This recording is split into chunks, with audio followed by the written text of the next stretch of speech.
was lucky enough to go on a trip to Costa Rica. And as part of that trip, I spent a couple of nights in the rainforest. It was an incredible experience, but it wasn't all bliss. My first moment of panic was simply when the young couple in the room in the cabin next to ours showed us a picture in the morning of the 6-inch long cockroach that they had found. But my bigger moment of panic in the rainforest, the scary adventure I had, was a day that I decided to skip the group hike and do my own thing. So I'm not particularly brave or adventurous, really, so I didn't stray far from our little campground with the cabin. I just followed the paths that were there all around the campground, little mud paths coming out from the main camp.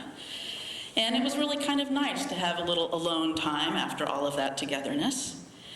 And I wasn't very worried about getting lost because I generally have a good sense of direction. And I was just staying on the paths, so it seemed pretty straightforward. After maybe about 45 minutes walking around, it started to rain. I mean, it is a rainforest, right?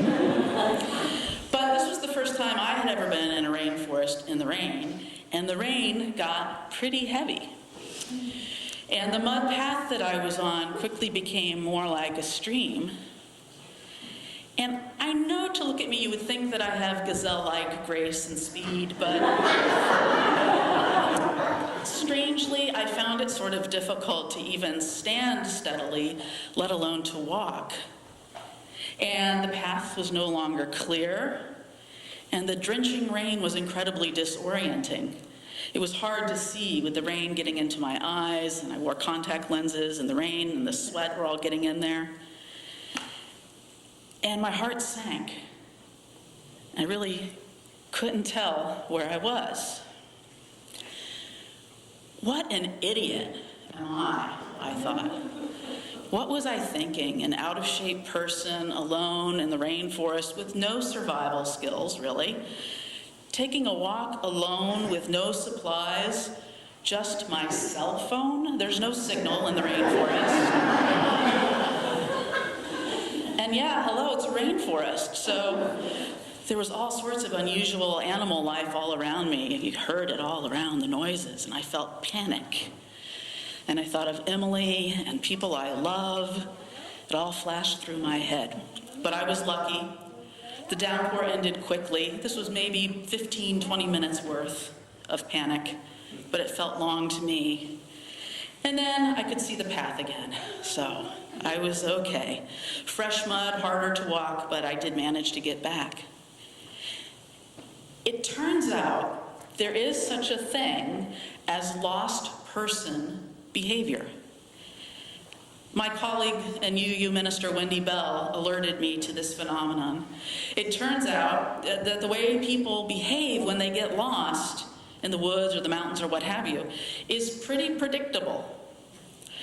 The patterns of how lost people behave has been studied, and search and rescue teams are very familiar with it because it helps them to find people who are lost. And as it turns out, my own thought process was annoyingly typical. A study done by Utah Fish and Game Department found out that most lost people experience some combination of these things. First, fear of being alone. I had that. A fear of darkness, which is really a fear of not being able to see, a type of blindness. And I had that too, with all the rain and the sweat and the contact lenses falling out. A fear of animals. You don't have to be in the rainforest, it turns out, to have a fear of animals. But as the study points out, in fact, lost persons are actually almost never bothered by wild animals. Animal attacks are not a real danger statistically, but it is a real fear. A fear of death. That went through my mind.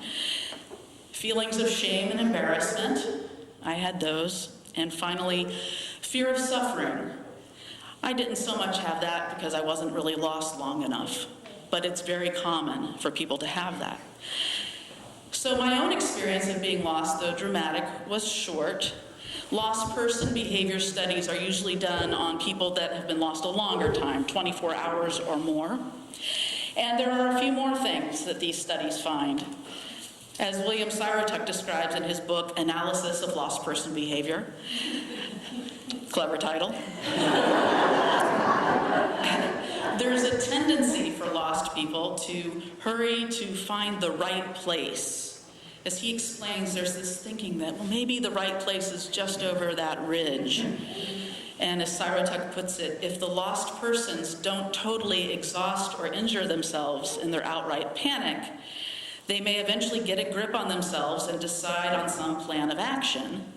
And when they do, what they decide to do may appear irrational to a calm observer, but it doesn't seem so unreasonable to them now that they're totally disoriented. So what kind of plan of action do lost persons typically pick? As it happens, it varies somewhat by age. Interestingly, young lost children often have better instincts than lost adults. Most lost adults, perhaps after a time of denial that they're really lost at all, will keep moving ahead, carrying on, making educated guesses. So perhaps they'll follow along a stream, maybe that will eventually lead them to civilization, or they'll follow an old road or a railroad track thinking that will eventually lead them somewhere. Often, though, adults will tend to seek out the path of least resistance, literally. So regardless of direction, without thinking about clues as to north, south, east, and west, perhaps it's difficult to go downhill rather than uphill. They'll decide on something that looks easier or somehow more inviting.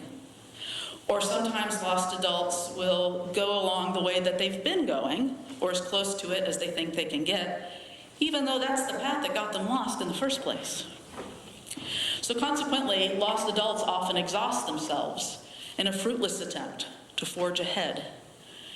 And by the time they are found, they are often in rough shape, or tragically, perhaps, sometimes they are not found alive at all. Most little children, however, have a different instinct, and a better one. Children under 6, studies show, tend to fare better when lost than adults. In fact, children under 6 have the highest survival rate among lost persons. Yeah, why? Because their instinct essentially is to be lost.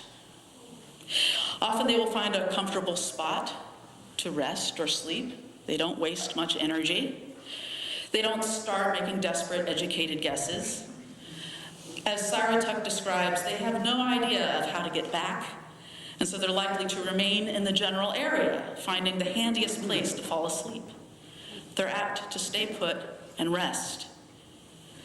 Lawrence Gonzalez, author of Deep Survival, explains that these children try to make themselves comfortable, sleeping when they're tired, trying to stay warm, and so forth. And this staying comfortable keeps them alive. So that's a brief overview of part of the studies of lost person behavior. But today, this being Sunday worship and all, maybe we're even more interested in talking about lost souls. Today we think of those lost in spirit, dispirited people. Those who are not literally lost in the woods, but who are emotionally lost, feeling spiritually lost, experiencing metaphorical wilderness times, feeling metaphorically lost in the woods. Today I want to consider the religious tradition of recognizing the wisdom, the special wisdom of children. If you've studied any world religion, you've probably come across some variation of this. If you're familiar with the book of Isaiah and the Hebrew scriptures, these words might sound familiar. The wolf will live with the lamb, the leopard will lie down with the goat, the calf and the lion and the yearling together, and a little child will lead them. In the Gospel of Matthew, in the Christian New Testament, Jesus famously says, "Unless you change and become like little children, you will never enter the kingdom of heaven." In the Tao Te Ching, the ancient scripture of Taoism, it states, "In controlling your vital force to achieve gentleness, can you become like the newborn child? For wise men hear and see as little children do."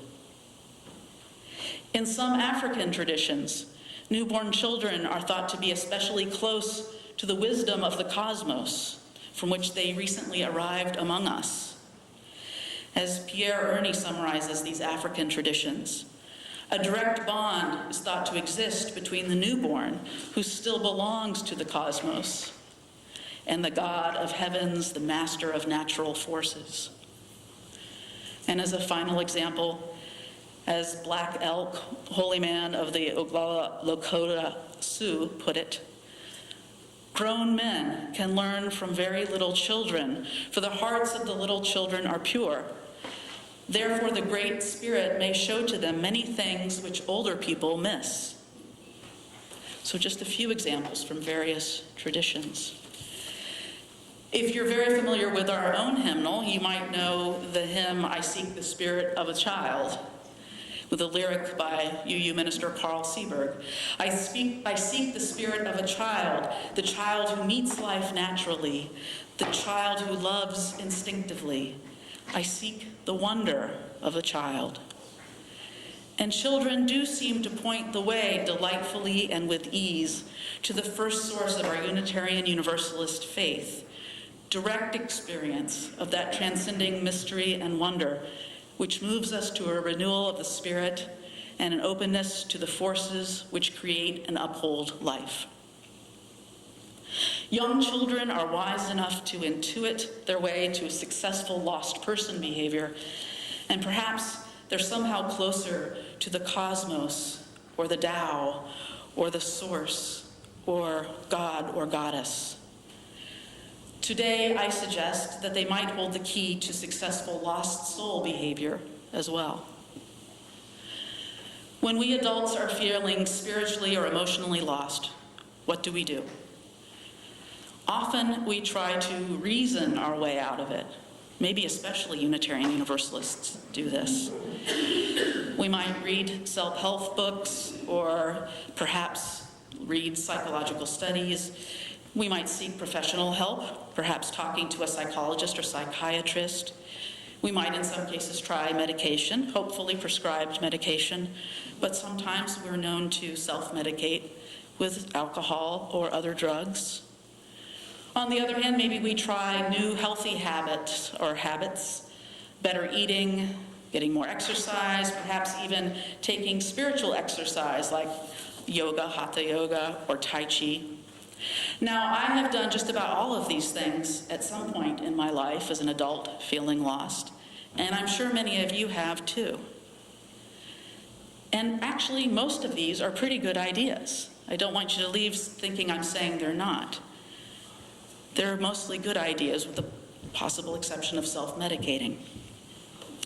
But perhaps these adult, sophisticated, lost soul behaviors should be supplemented, at least, with childlike lost soul behaviors. Maybe we shouldn't exhaust ourselves by overthinking our lostness. Maybe we should just simply pay better attention to our bodies and our basic needs. Rest when you're tired. Get 8 hours of sleep. Nap if you can nap. Eat when you're hungry. Drink water when you're thirsty. Hum a little tune to yourself if that makes you feel better. As Unitarian Universalist minister Wendy Bell has written, no matter what crisis any one of us may be facing in our lives at this very moment, let us not forget to take care of our own basic needs.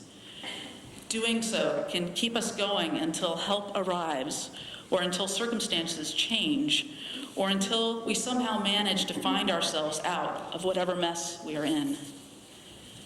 So let us remember to take care of ourselves, basic needs, when we're going through hard times. Let us not forge ahead in panic simply for the sake of forging ahead. May we not ignore signs and directions, seeking out a path of least resistance either. But do be good to yourself.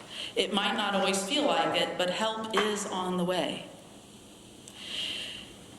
Believe and you will find your way, our anthem said. If you're feeling metaphorically lost in the forest, heed the words of David Wagner from our responsive reading. Stand still. The forest knows where you are. You must let it find you. Sometimes grace happens. May we have the courage to seek out that amazing grace. Blessed be, and amen. Amen.